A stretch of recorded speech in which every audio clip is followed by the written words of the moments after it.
ಸ್ವಚ್ಛ ನಗರವನ್ನಾಗಿ ಮಾಡುವ ನಗರಸಭೆ ಕಾರ್ಯಕ್ಕೆ ಗದಗ ಜಿಲ್ಲೆಯಲ್ಲಿ ಸಾರ್ವಜನಿಕರಿಂದಲೇ ಸಹಕಾರ ಸಿಗ್ತಾ ಇಲ್ಲ. ಸ್ವಚ್ಛತೆ ಬಗ್ಗೆ ಬ್ಲಾಕ್ ಸ್ಪಾಟ್ ಗುರುತಿಸಿ ಸಸಿ ನೆಟ್ಟು ನಗರಸಭೆಯಿಂದ ಜಾಗೃತಿ ಮೂಡಿಸಲಾಗಿತ್ತು. ಕಸ ಎಸೆಯುವ ಜಾಗದಲ್ಲಿ ಸ್ವಚ್ಛಗೊಳಿಸಿ ರಂಗೋಲಿ ಬಿಡಿಸಿ ಅರಿವು ಮೂಡಿಸಲಾಗಿತ್ತು. ಇದೀಗ ನಗರಸಭೆಯಿಂದ ನೆಟ್ಟಿದ ಸಸಿಗಳು ಕೂಡ ಮಾಯವಾಗಿದೆ.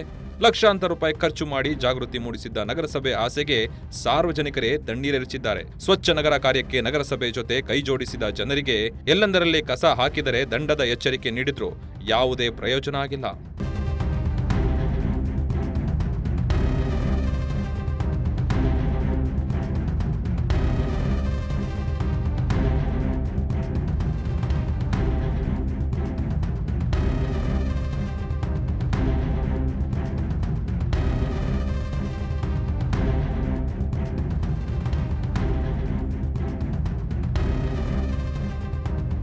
ಸಂಪೂರ್ಣ ನ್ಯೂಸ್, ಇದು ನೊಂದವರ ಧ್ವನಿ.